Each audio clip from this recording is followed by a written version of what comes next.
বিরতির পর ফিরে এলাম আমাদের প্রিয় শিল্পী লুমিনের কাছে। লুমিন, তারপরে যেটা জানতে চাচ্ছিলাম, আমাদের ঢাকা শহরে বা ঢাকা শহর কেন বলবি, টরন্টো শহর, সব জায়গায় কিন্তু আমরা সব কিছুর আগে আমাদের নিজের স্বার্থটা দেখি।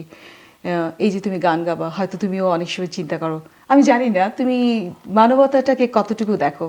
এই সব কিছুর ঊর্ধ্বে তোমার কাছে মনুষ্যবোধ, মানবতা, অন্যের প্রতি ভালোবাসা, এটা কতটুকু তোমার? যে কোনো শিল্পীর থেকে এটা এক্সপেক্ট করে যে তাদের মন খুব বড় হবে, তারা অন্যকে ভ্যালু দিবে, কারণ তাদের কাজই হচ্ছে অন্যকে এন্টারটেইন করা, নিজের জন্য হোক আর অন্যজন, মানে আমি যার সামনে বসা আছি সে যদি, আমি যদি শিল্পী হয়ে থাকি, আমার মনটা ওভাবেই তার কাছে প্রেজেন্ট করতে হবে বা দেখাতে হবে যে উনি আমাকে একটা ভালো মানুষ হিসেবেই দেখবে।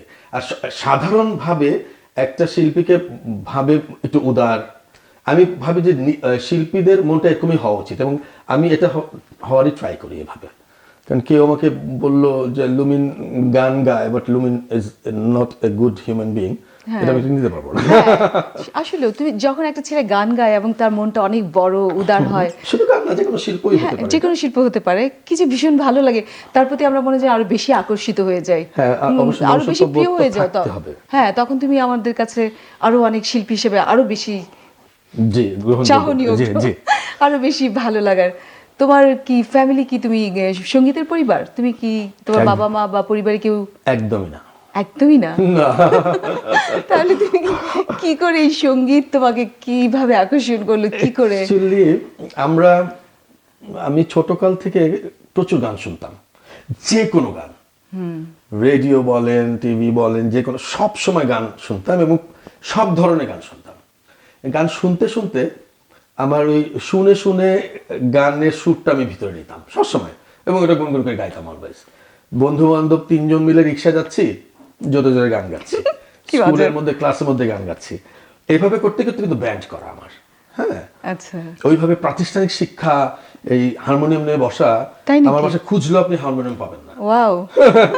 তবে অবশ্যই গলা ঠিক রাখার জন্য হারমোনিয়াম, পরে হারমোনিয়াম নিয়েছি, কিন্তু ওইভাবে করা হয় না। তবে আমি গাইতে গাইতে গাই, এটা আমি প্রাউডলি বলি। হ্যাঁ, এখন তো রেগুলার তোমাকে চর্চা করতে হয়। এটা কিন্তু রেগুলার মানে আমি করা হয় না আর কি। তুমি এত জনপ্রিয়, আমি জানি তোমার হাজার হাজার তোমার দর্শক, তোমার শুভাকাঙ্ক্ষী, তোমার মানে ফেসবুক, সবাই তোমাকে এত বেশি লাইক করে, তোমাকে সবাই তোমার কাছে চায়। একটা জিনিস আমার খুব জানতে ইচ্ছে করে, আমাদের দেশে মেয়েরা যদি কোনো ছেলেকে ফ্লার্ট করে, মানে তোমাদের মতো এরকম শিল্পীর কাছে আসতে চায়, হ্যাঁ, খারাপ লাগার তো কোনো কারণ নাই। আপনারা যদি কেউ পছন্দ করে, আপনার অপছন্দ তোমার ভালো লাগে, ভালো লাগে, না। That's good. তুমি যে ওই রিকশা, অনেকে চাপাবাজি করতে পারে, বাট আমি চাপাবাজি করলাম না, ঠিকই বললাম। হ্যাঁ, সত্যি কথা বলবো, এটাই আমরা চাই। রিকশায় বসে কি টাইপের গান গাইতে তুমি? স্কুলে যখন বন্ধুরা আমরা রিক্সা উঠতাম, তখন আমরা রিক্সার মধ্যে চিল্লা চিল্লা গান গাইতাম, লিড দিতাম আমি। তো তখন আজম খানের গান খুব গাইতাম, শ্রদ্ধেয় আজম খান। তো আজম খানের একটা গান মনে আছে, চুপ চুপ চুপ অনামিকা চুপ। খুব প্রিয় গান। এই গানটা গাচ্ছি একটু 4 লাইন। চুপ চুপ চুপ অনামিকা চুপ, কথা বলো না, তুমি আমি এখানে, কেউ জানে না। চুপ চুপ চুপ অনামিকা চুপ, কথা বলো না, তুমি আমি এখানে, কেউ জানে না, কেউ জানে না। দারুণ দারুণ। কতগুলি মেয়েকে কাঁদিয়েছো তুমি? অ্যাকচুয়ালি আমি কাঁদাতে ভালোবাসি না, আমি হাসাই সবাইকে। কি খেতে পছন্দ করো তুমি? আমি হচ্ছে মনে প্রাণে বাঙালি, বাঙালি যে কোনো ফুড। তাই না? হ্যাঁ। আর তোমার হবি কি? হবি গান গাও, গান গাওয়া, ঘুরে বেড়ানো। তুমি ফিডব্যাকে তোমার মেইন ভূমিকাটা, সেই সম্পর্কে একটু আমাদের দর্শকদের কিছু বলবে? আপনারা জানেন যে মাকসুদ ভাইয়ের মতো আর্টিস্ট ফিডব্যাকে ছিল, যেহেতু উনি অনেক বড় সিঙ্গার। আর মাকসুদ ভাইয়ের রিপ্লেসমেন্ট হিসেবে আমি যাওয়াটা একটা চ্যালেঞ্জিং ছিল। হ্যাঁ, আমি অনেক ছোট, অনেক চ্যালেঞ্জিং ব্যাপার ছিল। পাবলিক আসলে মাকসুদ ভাইয়ের রিপ্লেসমেন্টে ফিডব্যাকে আবার দাঁড় করানো, এটা অনেক কঠিন ছিল আমার জন্য। তবে আস্তে আস্তে এটা মানে আমি আমি বলবো যে এখন পাবলিক ঠিকই অ্যাকসেপ্ট করেছে আর কি। আচ্ছা, একটু দেরি হলেও করেছে, তো এখন আর সমস্যা হয় না। ফিডব্যাকে গান গাচ্ছি মোটামুটি 2003 থেকে। আচ্ছা।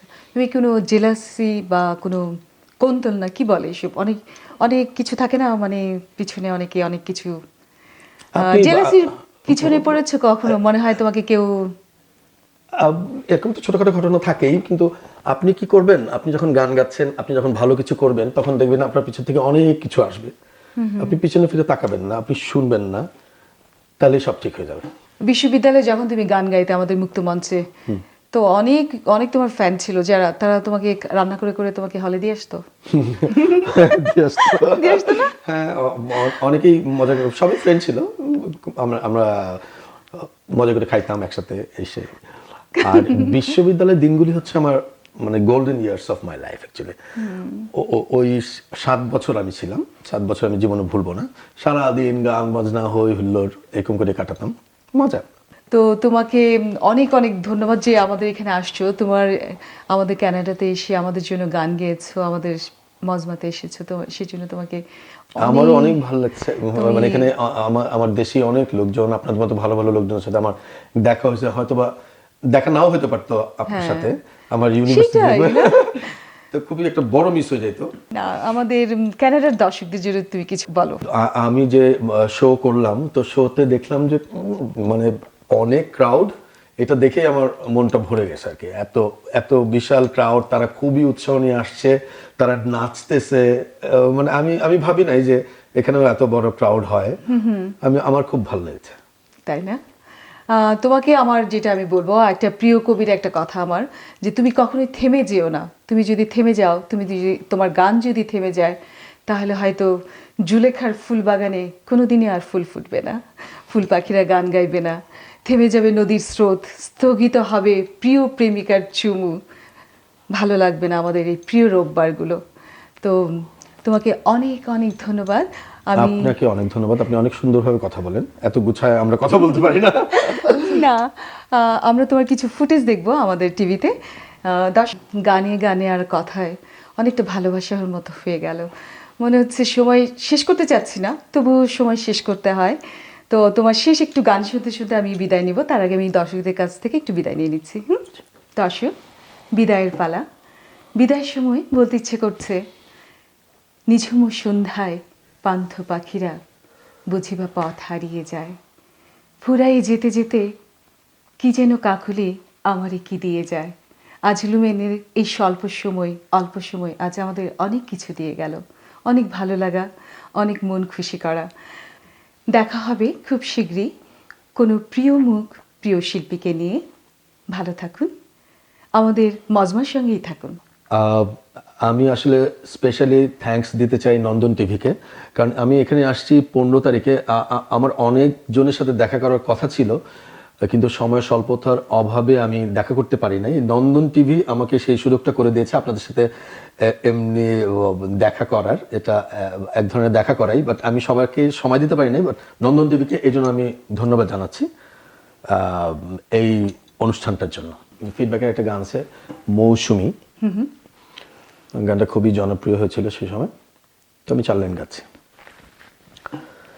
ফিরে এসো এই অন্তরে,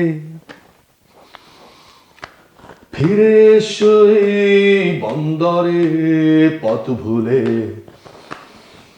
তুলনাহীনা বান্ধবী,